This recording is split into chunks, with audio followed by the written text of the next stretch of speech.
Alright, how's it going, guys? I'm here for it's NUCL is it's called the name of the league, and it's not something I've done introduction for or talked about in the past. So I'll do a really quick, I guess, introduction summary about what's kind of happening right now. So I've never been in two leagues before in the past, so I didn't really know if I'd have time for it because I've just recently, at least this month, I've had a lot of. I've been really busy, I suppose, so I didn't know if I'd have time for it. But NU is like my favorite tier, so I kind of wanted to see if I could, and just basically what I did is I actually teamed up with Hannapanne. So she's someone I battled in IPA. Actually, I think I have her as I don't remember which week we battled, but she was the Zardex team. But anyways, I teamed up with her, so we're actually a team. We're actually working together. But it's because I wanted to see if I actually do have time for two leagues. Because then if I don't have time, then I can drop out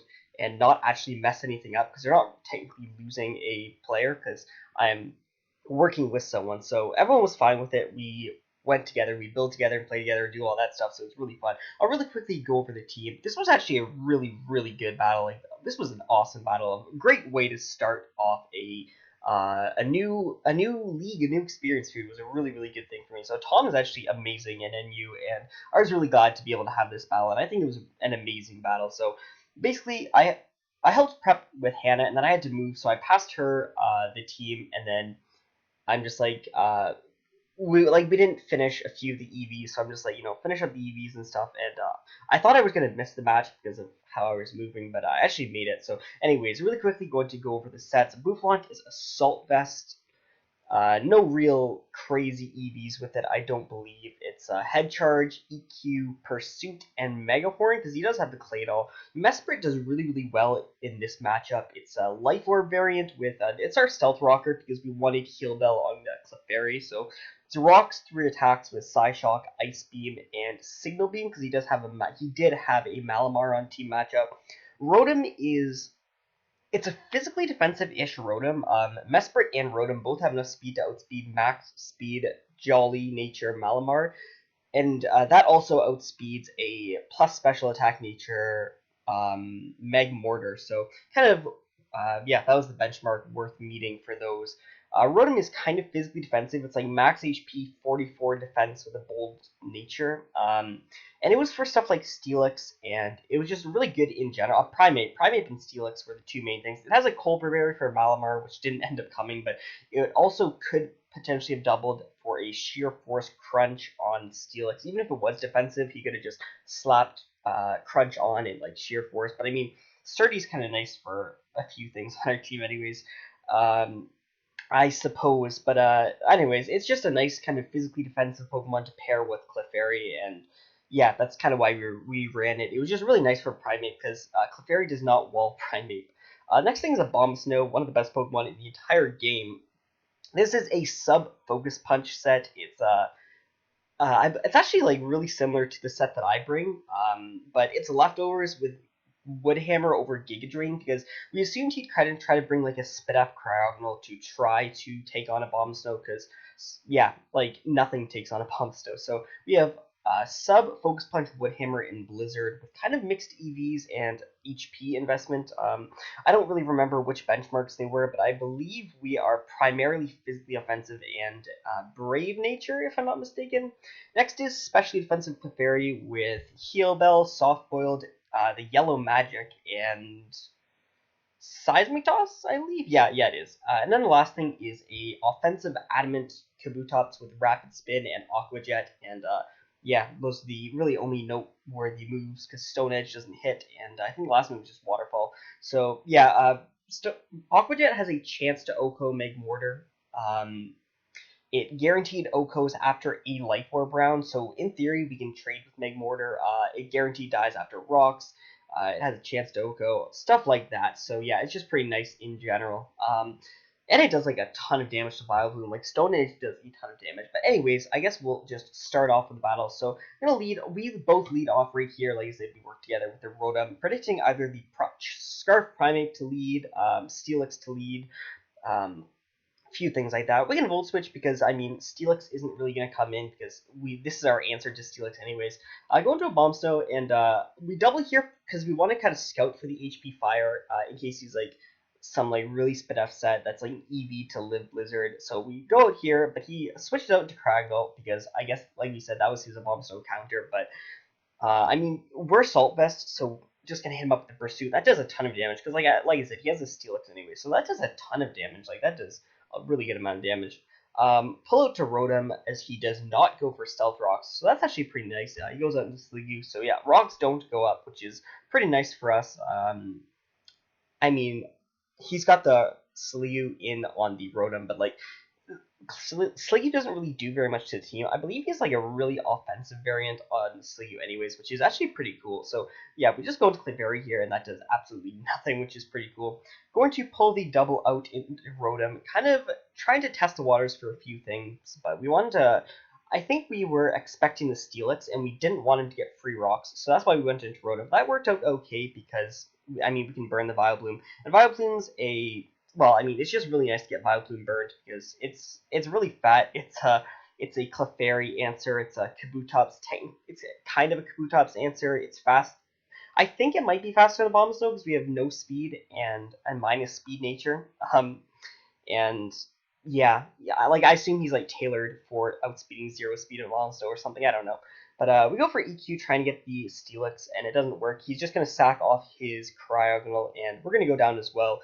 Crit Freeze Dry does very, very little, because Bouffalant, Assault Vest Bouffalant is so good, dude. Like, seriously, this thing is amazing. We go into Kabutops right here as he goes out into Scarf Primate. Kabutops seemed like the best switch-in because it covered a lot of things. It prevented him really from getting rocks up because... First of all, we could spin on the Steelix. We could waterfall the Steelix right away. He doesn't have a switch. He doesn't have a very good answer to Kabutops, especially because Vileplume is burned. Basically, it also is really good against Sliggoo, and we can Aqua Jet the Magmortar. We can also Aqua Jet this, and we haven't shown an item, so yeah, basically that. The thing with Primate is we have... I mean, we have a Mesprit, we have a Rotom, and we have a Clefairy that all resist fighting, and... Like, I mean, this may seem like a bad play, but, like, okay, I mean, we didn't go for Aqua Jet right here, which is, hindsight is 2020, right? In hindsight, the only thing I think we should have done differently in this play is click Aqua Jet, but I don't disagree with our play. We stay in here, because, like I said, we have 3 fighting resists, so we're kind of under the assumption he's going to go for the turn, and that's going to give him a lot of momentum. Anything we go into is going to give him a lot of momentum. So we just stay in here and go for the Stone Edge. Actually, yeah, we go for the Stone Edge on the potential Vileplume, but he does stay in, and I don't disagree with that play as much as it sounds like I'm disagreeing.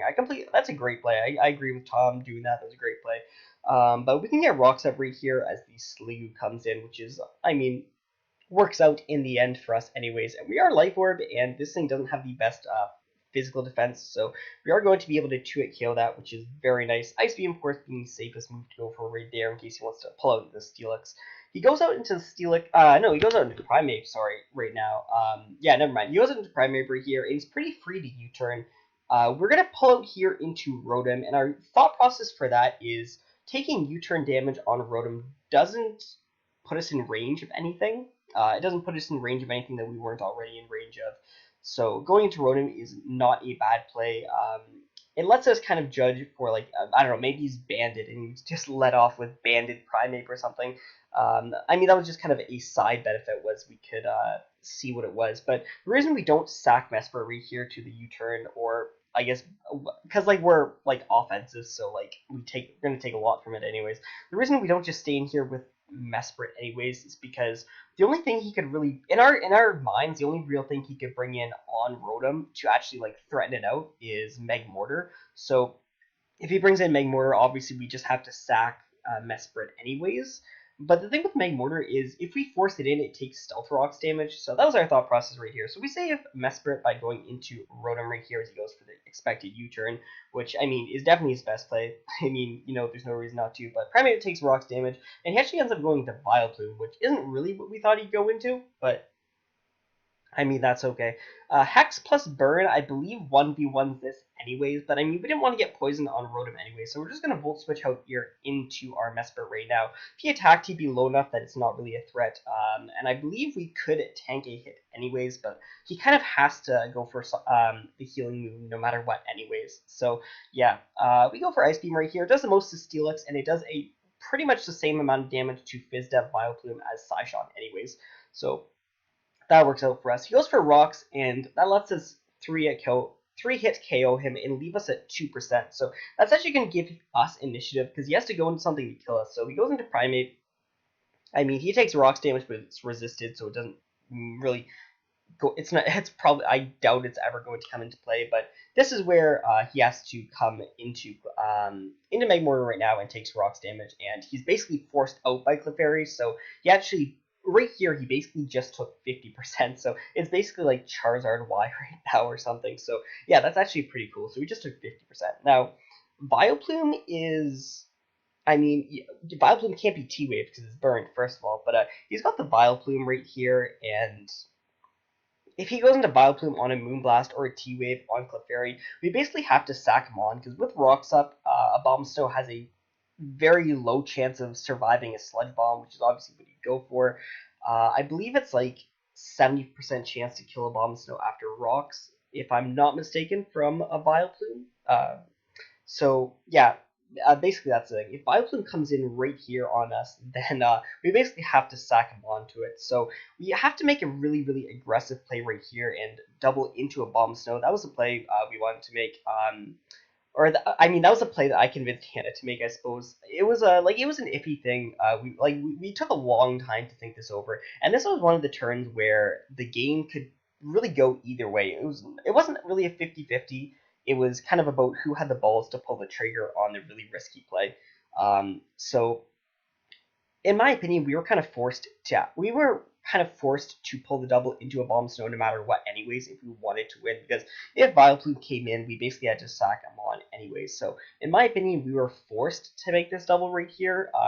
Tom's options are staying in Fire Blast, either predicting a double or judging for damage, and he's going to risk getting T-Waved or go out into Vileplume. Those are really his only two options, and the risk versus reward is very, very steep for each of us. If he stays in and lets us get T-Waved, he's going to be in a really bad situation first of all, against Rotom. He's going to die to Hex, but he's going to be in a really bad situation. But yeah, it's like I have option A and option B. He has option A and option B, and the risks versus reward for each play are extremely steep. So as you can see right here, he does pull out into the Vileplume, which is amazing for us because we do pull the switch out into a Bomb Snow. So now that works out amazingly for us.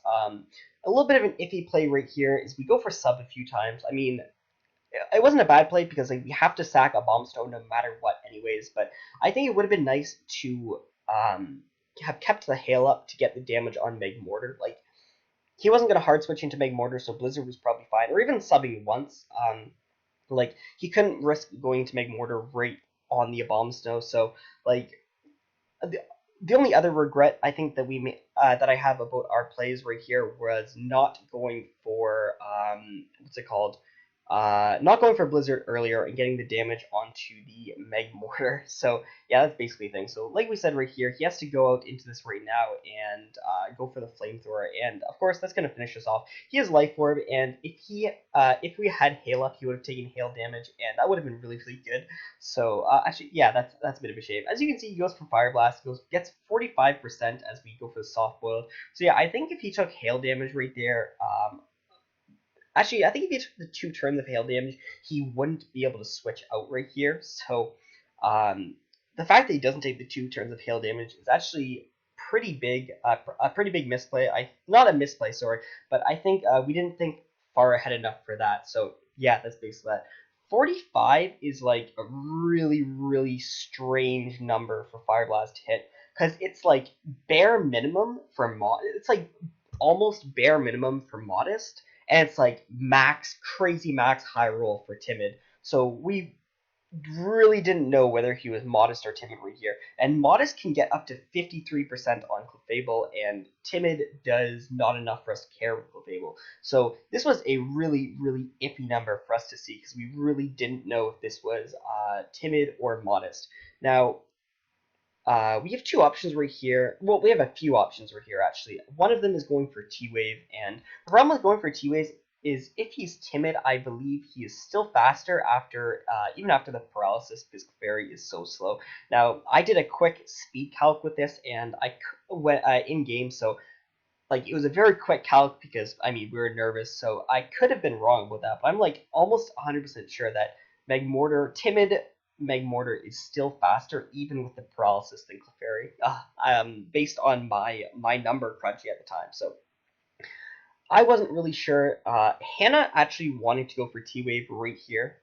That was what Hannah wanted to do. And I actually convinced Hannah not to go for T-Wave because I was nervous that he was going to go for Fire Blast into a KOS. So, yeah, I convinced Hannah not to go for T-Wave right here. And that's not good because Tom makes an extremely aggressive play and pulls out here into Primeape. I was actually really impressed with that play. That was a really, really good play on Tom's part. He basically had to make that play, but like if he wanted to win, so he basically had to. So I mean, basically, I don't know. Like that's kind of what I'm saying. Anyways, he kind of had to make that aggressive play if he wanted to win, anyways. Because it was the only way that Magmortar would live rocks, anyways. And if he didn't get Primeape in right now, he'd be in a bit of a pickle. And I think Magmortar might live to 32-25. Yeah. Magmortar lives to Life Orb. Actually, no, maybe it doesn't. Never mind. Maybe I don't know. Maybe we didn't. Maybe there's a bunch of unnecessary things that happened. But from what I could ascertain while we were in the game, I think is that we thought Magmortar could live 2 Life Orb hits anyways.